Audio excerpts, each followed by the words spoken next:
So Newton's second law of motion states that the acceleration of an object is dependent on both the mass and the net force acting upon the object. And so with this experiment, we were hoping to create an example in order to test that. And so what we did was we had an object that in this case was a cart that we pushed along the track, and we wanted to see whether or not the second law of motion stood up to this experimentation.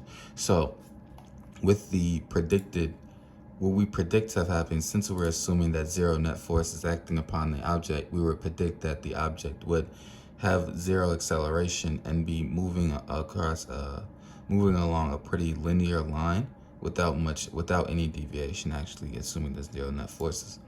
And so this is the code. I changed it so that it's at 0 seconds the object is at 0, and at 6 seconds the object is at 225, since our track was 225 centimeters long.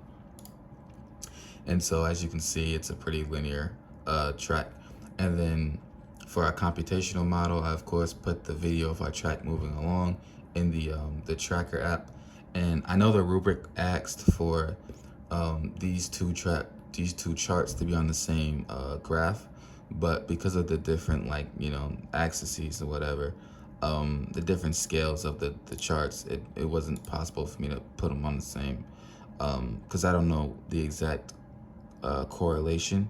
This is like what the tracker app spit out, and I don't know the exact correlation between this and this, but as you can see, it follows pretty much the same linear track.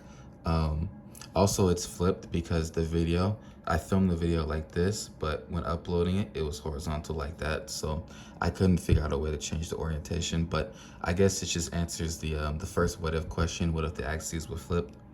It's the same. It's just going down, but it's still linear. But as you can see from the computational, it's pretty much identical to the predicted.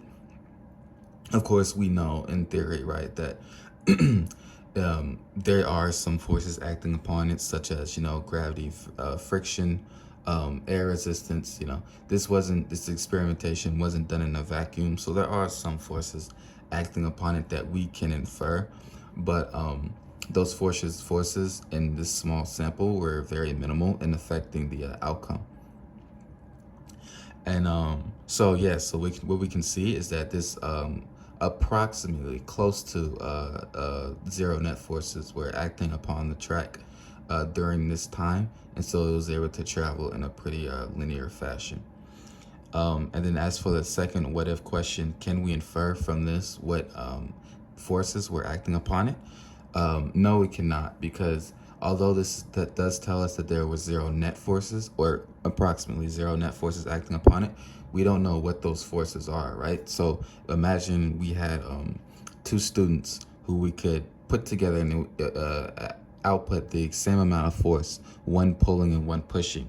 We would still get this outcome because the net force would be, once again, approximately zero. So we could have 5 push forces and 5 pull forces acting upon the cart. As long as those forces cancel out, this is the outcome we would get.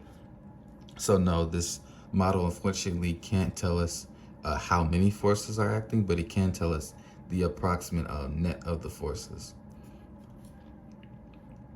And yeah, this is just my tracker in case you guys wanted to see.